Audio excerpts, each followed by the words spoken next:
महासंग्राम 2024 क्रम आमे आसी पहुँचीचु संबलपुर चिपिलिबा स्थित OUAT परिसर रे जोठारे चाष को नहीं शिक्षा एवं गवेषणा चली तेबे साधारण निर्वाचन को नहीं छात्र छात्री माने कौन भावती निर्वाचन सेमानक पई केते गुरुत्वपूर्ण ए नहीं अनेक प्रश्न आम पचारू आलोचना करूँ एवं जानबू छात्र छात्री माने कृषि वैज्ञानिक माने सेमाने एई निर्वाचन को लेकिन कौन भावती आसंतु जीवा भीतर को एवं आलोचना करवा कृषि छात्र छात्री एवं कृषि वैज्ञानिक मान सहित आम पहुँची गलु OUAT परिसर रे जोठारे छात्र छात्री माने आगु से कृषि वैज्ञानिक हेबे उन्नत चाष प्रणाली संपर्क में तालीम नेबे तांको सहित आलोचना करवा प्रकृत में एवं से निर्वाचन को लेकिन कौन भावुंट कारण से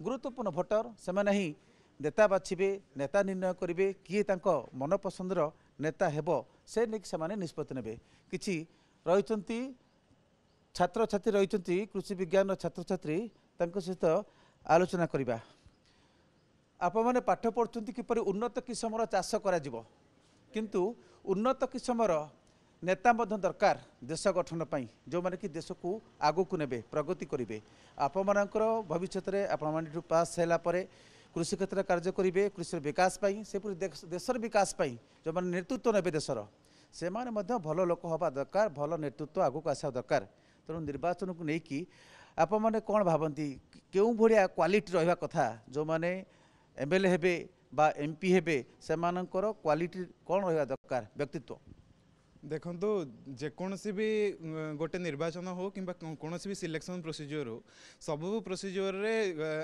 राइट कैंडिडेट बाछवाटा निहाती आवश्यक कारण पूर्वर भी कहानी रही सारी गोटे थर शिव भस्मासुर को देते वरदान जहाँफल कि भस्मासुर निजे शिव को जाड़ापी बाहरी आसाला तो से जगार से भाई आम जदि 5 वर्ष जो पावरटा 5 वर्ष जो पावरटा आम दौचे जन नेता बा निर्वाचन प्रार्थी हाथ में 5 वर्ष पर्यंत से पावर को केमिति यूटिलाइजेशन करूँ जाना बहुत गुरुत्वपूर्ण से आम भोटा कौन सी माने भूल हाथ को न जाऊ से लगी आम देखा दरकार कि से कैंडिडेट रो निहाती फास्ट प्रथम से एजुकेटेड केते क्वालिफिकेशन कौन थी मानदंड कथा कुछ कैंडिडेट मानदंड कौन क्वालिटी क्यों आधार जानवे आज्ञा प्रथमतः तार शिक्षागत जमती भी हो शिक्षागत योग्यता आ मैनेजमेंटल स्किल्स जहाँ भी हो रहा दरकार नहले गोटे निर्वाचन मंडली हो कि गोटे ब्लॉक हो तो से केमिति संभाल से लोक मान से द्वितीय कथा निजर तार स्वास्थ्य एवं तार निजर मेंटल एबिलिटी कंडीशन केमिति अच्छी कहीं जदि सेटा न जानिबा ताल से जदि निजको प्रथम ठीक करबा लगी योग्य नुहे तो से केमिति गोटे निर्वाचन मंडली के नेतृत्व करेंगे गुरुत्वपूर्ण कथा मु ऐड करबा चाहबी आ जो छात्री अछंती शिक्षागत योग्यता केते जरूरी शिक्षित होवा दरकार कि नहीं आज्ञा बिल्कुल दरकार आ मु तो एटा प्रथम थर दोची फर्स्ट इलेक्शन एटा मोर फर्स्ट वोटिंग तो मु एक्साइटेड अछि वोटिंग को फर्स्ट वोट दबा आज्ञा अच्छा EVM सहित अभ्यस्त अच्छा केमती कोन वोट दिया जाए नहीं नहीं सर अच्छा कहा को वोट दबा मन मन भाभी सारछ कि घर लोक सहित आलोचना करछ देखिए जहा को दबा कथा ऑलरेडी भाभी सारल ना आगु को भाबीबो भाभी तो सारची 10 वर्ष रो माने केमती डेवलपमेंट आज्ञा आउ किसी छात्र अछंती मु तळु को आसंतु अच्छा अनेक कथा जा कहतले आउ किसी कैंडिडेट अछंती आप भाउचंती कि जो अपराधिक पृष्ठभूमि जो कैंडिडेट मानकर जो माने प्रार्थी होउचंती जे सेटा को भी देखिया कथा जो मान अपराधिक पृष्ठभूमि अच्छी से जमी चाकरी साधारण चाकरी कला आपंकर इनक्वारी पाई जाए पुलिस इनक्वारी पाई है तो जितेबाला नेतृत्व ने जो मैंने अपराधिक पृष्ठभूमि अच्छी कि नहीं से सब जांच हवा दरकार निश्चय हवा दरकार अपराधी गोटे देश बा गोटे जगह चलैबार सक्षम नुहे मो हिसाब रे तार अपराधीर जहाँ भी मनस्तत्व भी थी से केबे गोटे राज्य बा गोटे येर माने जहाँ भी उन्नति थी ताकू उन्नति न बदले पदोन्नति करियारे से सक्षम अवनति करिवो तो मो हिसाब रे शिक्षागत योग्यता थिबा दरकार अपराधी न होइथिबा दरकार एवं से निश्चय चाहूवा दरकार कि मु मो जगह बा मो ମାନେ ମୁଁ ଯାହାକୁ ଯେଉଁମାନଙ୍କୁ ରିପ୍ରେଜେଣ୍ଟ କରୁଛି ମୁଁ ତାଙ୍କ ପାଇଁ କେମିତି କାମ ଆଉ କରିପାରିବି। ଗୋଟେ କଥା କୁହନ୍ତୁ, ବର୍ତ୍ତମାନ ନିର୍ବାଚନ ସମୟ ଆସିଲା, ଗାଁ ଗାଁ ଘର ଘର ସହର ସହର ଏକାଧିକ ପ୍ରାର୍ଥୀ ବୁଲୁଛନ୍ତି ଭୋଟ ଦେବା ପାଇଁ, ସେମାନେ ଭୋଟ ଭିକ୍ଷା କରୁଛନ୍ତି, ସେମାନେ ମଧ୍ୟ ପ୍ରତିଶ୍ରୁତି ଅଜାଡ଼ୁଛନ୍ତି। ତେବେ କେମିତି ଜାଣିବେ କାହା ଉପରେ କନଫିଡେନ୍ସ, କେଉଁ ଆଧାରରେ ଅନେକ ଏକାଧିକ ପ୍ରାର୍ଥୀ ଆସୁଛନ୍ତି, କାହାକୁ କେଉଁ ଆଧାରରେ ତାଙ୍କୁ ଆପଣ ସିଲେକ୍ସନ କରିବେ? ହଁ, ପ୍ରତିଶ୍ରୁତି ସମସ୍ତେ ଦେଉଥିବେ, କାହାକୁ ଆପଣ ବିଶ୍ୱାସ ନେବେ, କେମିତି କେଉଁ ଆଧାରରେ? ପ୍ରତିଶ୍ରୁତି ଆମେ କଥା ଶୁଣିକି ନ କରିକି ଆମେ କାମ ଦେଖିକି କରିଲେ ଭଲ ହୁଅନ୍ତା। କି ସେମାନେ କେଉଁ ଭଳିଆ ଲୋକ, କି କେମିତି କାମ କରିଛନ୍ତି, ସେମାନେ କ'ଣ କରିବାକୁ ଚାହୁଁଛନ୍ତି, ବା ସେମାନେ ତାଙ୍କ କଥାକୁ ନେଇକି କେତେ ଦୃଢ଼ ଅଛନ୍ତି କି ଆମେ ଏଇଟା କରିବୁ, ବା ତାଙ୍କ ଯଦି ପୂର୍ବରୁ ସେମାନେ କେବେ ବି ସେମିତି କଥା କହି କରିଛନ୍ତି, ବା ସେମାନେ ବ୍ଲକ୍ ଲେବୁଲରେ କି ଆଉ କେଉଁ ଲେବୁଲରେ ସେମାନେ କରିକି ଧର ପଞ୍ଚାୟତରେ କି କେଉଁଠି କାମ କରିଛନ୍ତି, ବା ବ୍ୟାକଗ୍ରାଉଣ୍ଡ କରିଛନ୍ତି। ବୟସ ସୀମା ସବୁ କ୍ଷେତ୍ରରେ ଆମର ଚାକିରିରେ ରହୁଛି, ଏଣ୍ଟ୍ରିର ବୟସ ସୀମା ରହୁଛି, ଏଲିଜିବିଲିଟି କ୍ରାଇଟେରିଆ ଗୋଟେ ରହୁଛି, ଅବସର ବୟସ ସୀମା ରହୁଛି, 60 କୋଟି 58 ବା ତଦୁଦ ଅଛି। ତ ଆପଣ ଭାବୁଛନ୍ତି ପଲିଟିକ୍ସରେ ଯେଉଁମାନେ ରାଜନୀତି କରୁଛନ୍ତି ସେଥିପାଇଁ ମଧ୍ୟ କିଛି ଏଣ୍ଟ୍ରିର ବୟସ ଏବଂ ଅବସର ବୟସ ରହିବା ଉଚିତ ନା ନୁହେଁ? ରହିବା ଉଚିତ ଅବଶ୍ୟ, କାହିଁକିନା ଆମେ ଯଦି ଅବସର ବୟସ ରଖୁଛେ ଆମେ ଜାଣୁଛୁ କି ସେତିକି ବୟସ ପରେ ତାଙ୍କର ସେତିକି ଶକ୍ତି ରହେନି ସେ ଜିନିଷ ସମ୍ଭାଳିବା ପାଇଁ। ଆମେ ଆମର ନିଜର ଯେଉଁ ଚାଲିବା ଖାଇବା ସବୁ ଶକ୍ତି ଆମର କମିଯାଏ। ତ ଯେଉଁ ଜଣ ସେ ଅବସର ବୟସ ଯଦି ତାର ସେତିକି ରହିଲା, ଆମେ ଲିମିଟ୍ ଗୋଟେ ରଖିଲେ ଏତିକି ଭିତରେ ସେମାନେ ରହିବେ, ତ ସେମାନେ ଫିଟ୍ ରହିବେ ଆଉ ଆମର ସମସ୍ତଙ୍କୁ କଭର୍ କରିପାରିବେ। ଯେତେ ଜଣ ଅଛନ୍ତି ଆମର ବ୍ଲକ୍ ହଉ ତାଙ୍କର ଏରିଆରେ ତାଙ୍କ ସମସ୍ତଙ୍କ କିଛି ଅସୁବିଧା ଫିଜିକାଲି ଫିଟ୍ ରହିବା ଦରକାର। ଆଜ୍ଞା ଆଜ୍ଞା। ଆଉ ଗୋଟେ ପ୍ରଶ୍ନ ଉତ୍ତର ଚାହିଁବି, ଆପଣ ଜାଣନ୍ତୁ ସବୁ ଚାକିରିରେ ବା ସବୁ ପ୍ରଫେସନରେ ଗୋଟେ ରେସ୍ପନ୍ସିବିଲିଟି ଅଛି ବା ଉତ୍ତରଦାୟିତ୍ୱ, କିରାଣୀ ଚାକିରିଠୁ ଆରମ୍ଭ କରିକି ଅଫିସର ପର୍ଯ୍ୟନ୍ତ, ଯେ ତାଙ୍କର ଯେଉଁ ରେସ୍ପନ୍ସିବିଲିଟି ଅଛି, ଯେଉଁ ଡ୍ୟୁଟି ତାଙ୍କୁ ଆସାଇନ୍ କରାଯାଇଛି ସେ ତାକୁ ସମ୍ପାଦନ କରିପାରୁଛନ୍ତି କି ନାହିଁ। ଯଦି ନ କରିପାରୁଛନ୍ତି ଆବଶ୍ୟକତା ବାଧ୍ୟତାମୂଳକ ଅବସର ମଧ୍ୟ ଦିଆହେଉଛି।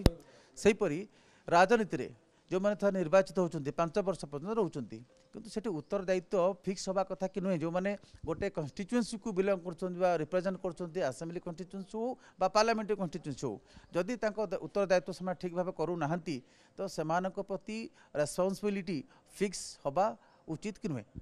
ମୋ ମତରେ ତ ହେବା ଉଚିତ। ଆମେ ଗଣତାନ୍ତ୍ରିକ ରାଷ୍ଟ୍ରର ସାଧାରଣ ନାଗରିକ ହିସାବରେ ଆମେ ଜଣଙ୍କୁ ଭୋଟ ଦେବା ଏବଂ ତାଙ୍କୁ ନିର୍ବାଚିତ କରିବା, ତ ଆମର ଭଲ ପାଇଁ ହିଁ କରିବାର ଅଛି ନା। ଯଦି ସେମାନେ ସେଇ କାର୍ଯ୍ୟକୁ ଯଦି ଠିକ୍ ଭାବରେ ନିଭାଇ ନ ପାରିବେ ତ ଆମର ଲାଭ କ'ଣ? ଆଉ ଆମର ଉନ୍ନତି କେମିତି ହେବ? ଆମ ଦେଶର ତଥା ରାଜ୍ୟର ଉନ୍ନତି କେମିତି ହେବ? ତ ନିଶ୍ଚିତ ରୂପେ ଯିଏ କାର୍ଯ୍ୟକୁ କରିପାରୁନାହିଁ ତାକୁ ଆମେ ଅବସର କରିକି ନୂଆ କ୍ୟାଣ୍ଡିଡେଟ୍କୁ ଠିଆ କରିବା କଥା। ବିକଳ୍ପ ରହିବା ଦରକାର, ସେ ଭୟ ଗୋଟେ ରହିବ, ହଁ ମୁଁ କାମ ନ କଲେ ମଧ୍ୟ ଲୋକ ମଧ୍ୟ ରିଜେକ୍ଟ କରିବେ, କିନ୍ତୁ 5 ବର୍ଷ ଅପେକ୍ଷା କରିବାକୁ ପଡ଼ୁଛି। ସେଥିପାଇଁ ଆଜ୍ଞା କିଛି ଅଲଗା କିଛି ବିକଳ୍ପ କରିବା ଆବଶ୍ୟକ, ଯାହାଫଳରେ କି ସେମାନେ ଆମେ ନୂଆ କ୍ୟାଣ୍ଡିଡେଟ୍କୁ ନିର୍ବାଚିତ କରିପାରିବା। ବର୍ତ୍ତମାନ ଯେତିକି ନିର୍ବାଚନ ଯେତିକି ଖର୍ଚ୍ଚ ହେଉଛି, ପ୍ରକୃତରେ କ'ଣ ଯେତିକି ନିର୍ବାଚନ କମିଶନ ଯେତିକି ଫିକ୍ସ ରଖିଛନ୍ତି, ଯେତିକି ଖର୍ଚ୍ଚ ସୀମା ନିର୍ଦ୍ଧାରଣ କରାଯାଇଛି ସେଇ ଭିତରେ ହେଉଛି ନା ଅଧିକ ହେଉଛି ବୋଲି ଆପଣଙ୍କର ହୃଦବୋଧ, ଆପଣଙ୍କ ଅଞ୍ଚଳରେ ବା ଆପଣଙ୍କ ଗାଁରେ ବା ଆପଣ ଯେଉଁ ରହୁଛନ୍ତି? ନିଜସ୍ୱ ତ କିଛି ଅନୁଭୂତି କରିନି, କିନ୍ତୁ ଯାହା କିଛି ଦେଖିଛି ମୋତେ ଲାଗୁଛି ତ ଅଧିକ ହିଁ ଖର୍ଚ୍ଚ ହେଉଛି। ନିଜସ୍ୱ କିଛି ଅର୍ଥ ସେମାନେ ମାନେ ଲୋକମାନଙ୍କୁ ଦାନ କରିକି ଭୋଟ କିଣିବାକୁ ଚେଷ୍ଟା କରୁଛନ୍ତି, ଯେଉଁଟାକି ଠିକ୍ ନୁହଁ। ସେଇଟା ଯେତିକି ହିଁ ଲିମିଟ୍ କରାଯାଇଛି ସେତିକି ଭିତରେ ଯଦି ସେମାନେ ତାଙ୍କର କ୍ୟାମ୍ପେନିଂ କରିବେ ସେଇଟା ହିଁ ଠିକ୍ ହେବ। ଆଉ ଗୋଟେ ଜିନିଷ ଜାଣିବାକୁ ଚାହିଁବି, ବର୍ତ୍ତମାନ ନିର୍ବାଚନ ସମୟ ଆସିଲେ ସବୁଆଡ଼େ ଭୋଜିଭାତର ଆଶ୍ରୟ ଚାଲିଥାଏ, ପ୍ରତିଶ୍ରୁତି ମାଳମାଳ ପ୍ରତିଶ୍ରୁତି ଦିଆଯାଇଥାଏ।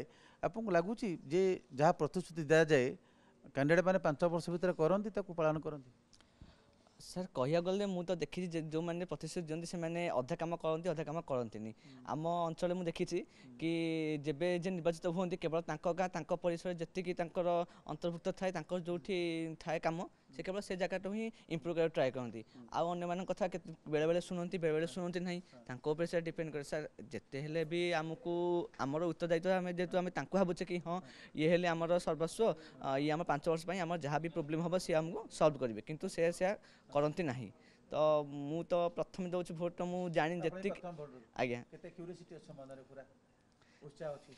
ଆଜ୍ଞା ସାର୍, ଅଫକୋର୍ସ ଅଛି ସାର୍।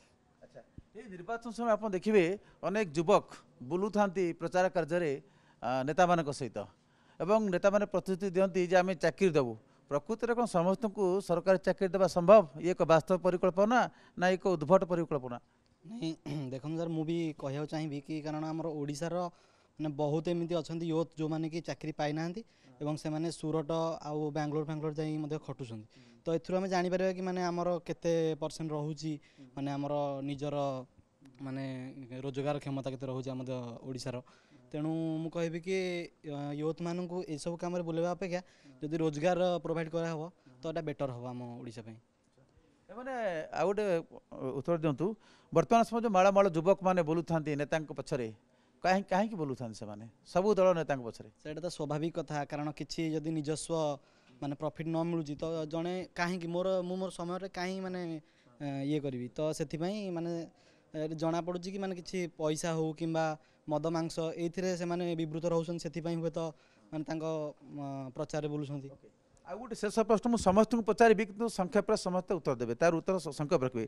ଦର୍ଶକ ବନ୍ଧୁ, ଚଳିତ ନିର୍ବାଚନ ସମୟରେ ପୂର୍ବରୁ ଏତେ ପରିମାଣରେ ଦଳ ଡିଆଁ ହେଇଛି, ବୋଧହୁଏ ମାଙ୍କଡ଼ ଏସବୁ ଜାଣିଲେ ବୋଧେ ଲାଜ କରିବ। କାରଣ ପ୍ରତି ଦଳ ଆଜି ସକାଳ ଦେଖିବେ ଜଣେ ଦଳରେ ଅଛି ବର୍ଷ ଧରି, ରାତି ପାଇଲେ ଆଉ ଗୋଟେ ଦଳରେ, ଏବଂ ସେ ପୂର୍ବ ଦଳର ସମ୍ବନ୍ଧ ସେ ନିନ୍ଦାଗାନ କରେ ଏବଂ ଯେଉଁ ଦଳରେ ସେ ଜଏନ୍ କଲା ସେ ଦଳର ସେ ପ୍ରଶଂସାରେ ପୋତି ପକାଏ। ପ୍ରତିକା ନେବା ଦଳ ବଦଳ ଯାହା ଦେଖୁଛ ଏଇଥର ବହୁତ ଥର ଦଳ ବଦଳ, ଅନେକ ଦଳ ବଦଳ ହେଇଛି, ତ ଦଳ ବଦଳ କାହିଁକି କରନ୍ତି? ବୋଧେ ତାଙ୍କୁ ସେଇ ଦଳ ସାଙ୍ଗରେ ଠିକ୍ ଲାଗୁନଥିବ, ତା କାର୍ଯ୍ୟକଳାପ ଭଲ ଲାଗୁନଥିବ, ତ ସେ ଦଳ ବଦଳ କରୁଥାଇପାରନ୍ତି। ଦଳ ବଦଳ ନିଜ ସ୍ୱାର୍ଥ ପାଇଁ ନା ଲୋକଙ୍କ ସ୍ୱାର୍ଥ ପାଇଁ? ସେମାନେ କହନ୍ତି ଯେ ସବୁବେଳେ କାମ ଲୋକଙ୍କ ସୁଯୋଗ ମିଳିଲାନି ଲୋକଙ୍କ ସହିତ କାମ କରିବା ପାଇଁ, ଲୋକଙ୍କ ସେବା କରିବା ପାଇଁ। ପ୍ରକୃତ ସତ କ'ଣ? ପ୍ରକୃତରେ ତ ସେମିତି ନିଜ ସ୍ୱାର୍ଥ ପାଇଁ ହିଁ ସେମାନେ ନିଅନ୍ତି, କି ଲୋକଙ୍କ ସ୍ୱାର୍ଥକୁ ଦେଖିବା ବହୁତ ରେୟାର। ତ ଦଳ ବଦଳ ମୁଖ୍ୟତଃ ସେମାନେ କରନ୍ତି କେବଳ ନିଜ ସ୍ୱାର୍ଥ ଦେଖିବା ପାଇଁ ଆଉ ନିଜର ଫାଇଦା କରିବା ପାଇଁ, ଯେହେତୁ ସେ ପୂର୍ବ ଦଳରେ ତାଙ୍କୁ ସେତିକି ଫାଇଦା ମିଳିଲାନି। କାହିଁକି ଦଳ ବଦଳ କରୁଛନ୍ତି?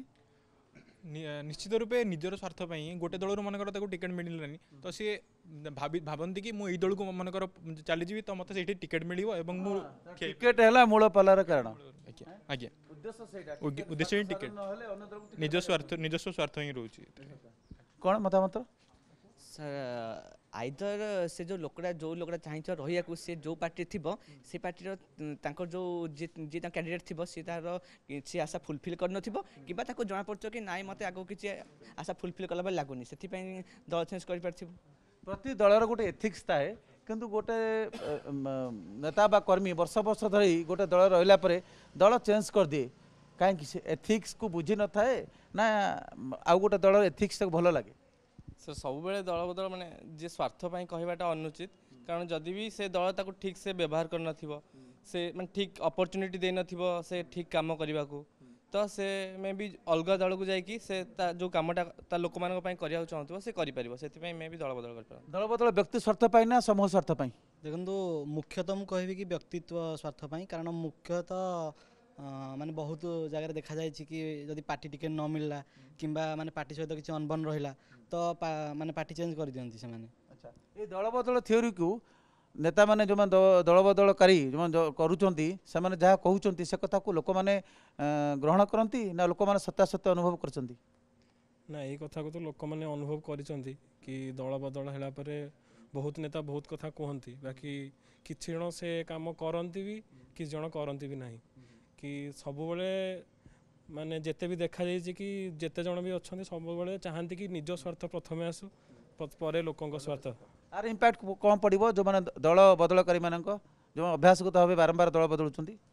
ଏଇଟା ପ୍ରଭାବ ମେନଲି ଦଳ ଉପରେ ହିଁ ପଡ଼ିବ, କାହିଁକିନା ସେଇ ଦଳର ଏଥିକ୍ସ ଯାହା ବି ଥିବ ସେ ଦଳ ବଦଳ ନ କରିକି ବି ସେଇଟା ପୂରଣ କରିପାରିବ। ତା ମାନେ ନୁହେଁ କି ଦଳ ବଦଳ କରିବାଟା ଜରୁରୀ। ଯଦି ଆମର ଲୋକ ସେୟା କରିବାକୁ ଚାହୁଁଛି, ସେ ସେଇ ଦଳ ରହିକି ତାକୁ ଟିକେଟ୍ ମିଳୁ ନ ମିଳୁ ସେ ସେଇଠି ବହୁତ କିଛି କାମ କରିପାରିବ, ତାର ସଲ୍ୟୁସନ୍ ଦଳ ବଦଳ ନୁହେଁ। ଧନ୍ୟବାଦ। ଆମେ ଭିନ୍ନ ଭିନ୍ନ ଛାତ୍ରଛାତ୍ରୀମାନଙ୍କ ପ୍ରତିକ୍ରିୟା ହେଉଥିଲୁ, ଭିନ୍ନ ଭିନ୍ନ ମତାମତ ଆସୁଥିଲା ଏବଂ ଆମେ ଆଶା କରିବୁ ଯେ ଗଣତନ୍ତ୍ରର ଏଇ ମହାପର୍ବରେ ଯେଉଁମାନେ ଆଗାମୀ ଦିନର ଦେଶର କର୍ଣ୍ଣଧାର ସାଜିବେ ସେମାନେ ବୁଝି ବିଚାରି ଉପଯୁକ୍ତ ଏବଂ ଉଚିତ ପ୍ରାର୍ଥୀଙ୍କୁ ଭୋଟ ଦେବେ। Camera person Sanjay Kumar Jena.